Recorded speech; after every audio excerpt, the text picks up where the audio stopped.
With lots of hints and characters appearing that they are part of, or could become part of the Thunderbolts in the MCU, we very well just might get a Thunderbolts movie or TV show in the future. And this has definitely become more of a possibility. With the return of Zemo, his recent rise in popularity, and his most recent escape from Sam, Bucky, John Walker, and the Dora Milaje, he could be preparing to set up his own team of crime fighters to defend the world from superpowered individuals. So let's take a look at this team's history and how it could fit into the MCU.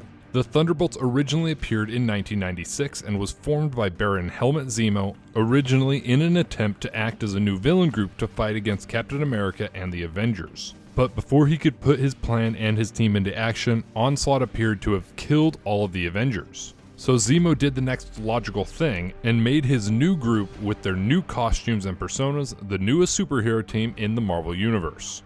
The original team members included Zemo as Citizen V, the Beetle as Mach 1, the Fixer as Techno, Goliath as Atlas, Screaming Mimi as Songbird, and Moonstone as Meteorite. Despite all of these former members' villainous past, they actually made quite the effective superhero team, which actually affected the perspective of some of the members, who realized they enjoyed being heroes more than villains. When the Avengers inevitably returned, this change of heart in most of Zemo's team members would cause problems, so he decided to blackmail those who threatened to leave by revealing their criminal pasts. This in no way won Zemo their loyalty, and most of them turned on Zemo, leading to a fight between them and the Avengers, who were being mind-controlled by Zemo.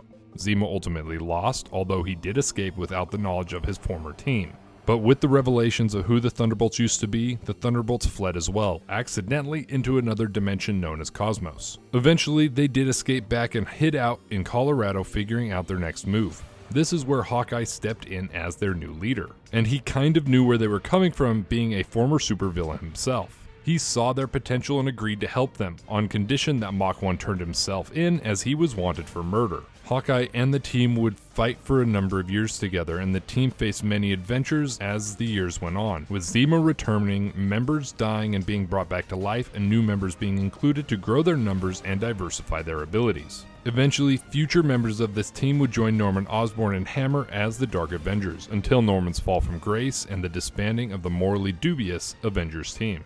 Over the years, others would lead this team, including Luke Cage when it was reformed by Steve Rogers after the Dark Reign storyline. Bucky, as the Winter Soldier, even took charge of the Thunderbolts for a time when he used them to destroy S.H.I.E.L.'s research into the Kobik program, to keep them from attempting to turn cosmic cubes into living beings. This team was fairly gray morally, and while they did fight S.H.I.E.L.D., they also fought Hydra and Zemo, who defeated them so they wouldn't get in the way of Hydra's plans. The Thunderbolts have an interesting and extensive history, and there's quite a bit of source material they can take from for the version that may appear in the MCU. So, if we do see the Thunderbolts, what might we see? One of the biggest things currently is Zemo, possibly forming this team to fight against superpowered villains in a way that fits the code and method. And he may also have a little bit of a change of heart, and part of this may come from him joining up with Sam and Bucky, where he may begin to give superheroes a bit more slack, especially because many of them are trying as hard as they can, and not all of them view themselves as God as Tony Stark might have.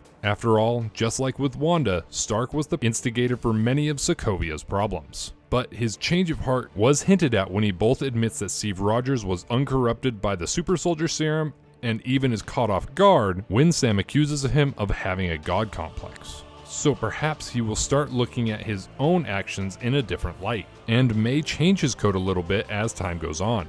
But he won't be acting alone, as it has been teased that the new Black Widow may be joining the team as well, Natasha Romanoff's younger sister, Yelena Belova. We won't know this for sure until Black Widow releases, but she does seem that she is playing a large part in the next big MCU movie. After all, she does take up the role of Black Widow and is even a member of the Thunderbolts in the comics at the request of Osborn.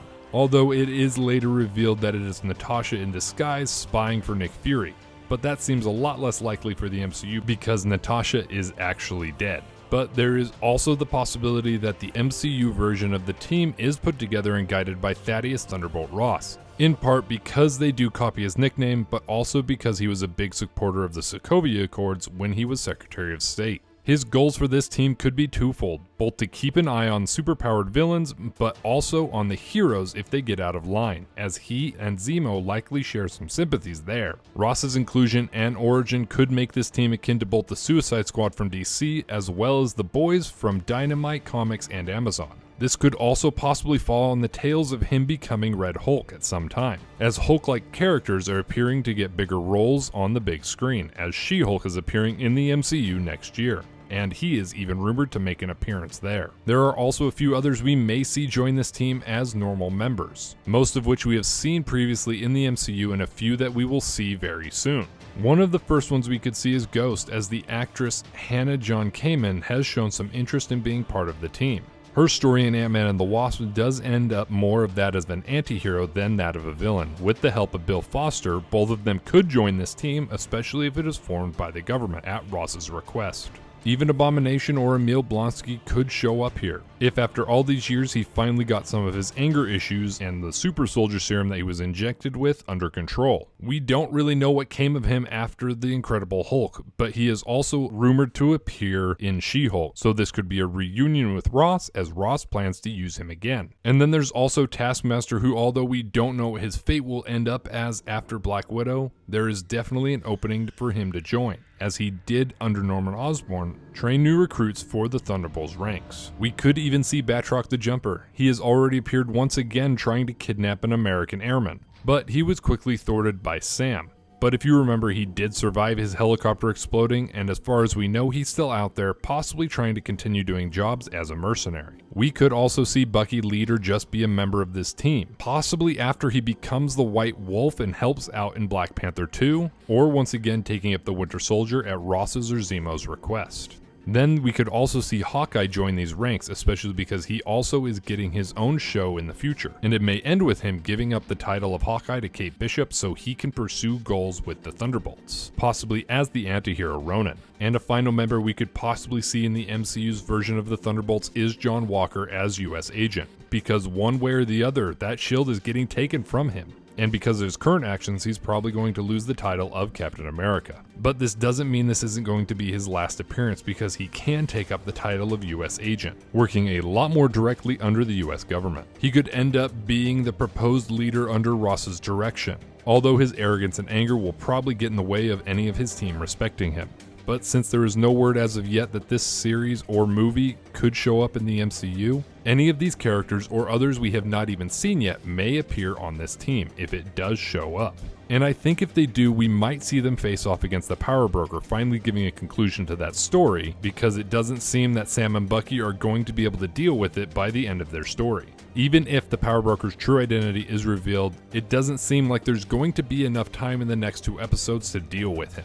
But even then we could see a few different stories, possibly even an anthology of them hunting down and dealing with supervillains who have gotten past the gaze of the Avengers, or even former heroes that have gone rogue. I think that would be a great idea, and I for one would love to see that as a series. And the Falcon and the Winter Soldier has really set up Zemo as a villain that everybody loves, and even set up John Walker as a hero that is fun to hate. So the dynamic between the two and the rest of the team would be really interesting in their own story, with lots of banter back and forth and plenty of problematic situations that will cause many problems for the Thunderbolts, those who are over them, and normal people in the MCU. And on top of all of this, it would be a perfect segue into the Dark Avengers, especially because we might be seeing Norman Osborn very soon. Do you think we'll be seeing the Thunderbolts soon? And if we do, who do you want to be a part of the team? And what stories do you hope we'll see come from this team of anti-heroes? Let us know your thoughts in the comments below, and then like this video and subscribe to the Marvelous Wave to assemble and join our team, and have a great day.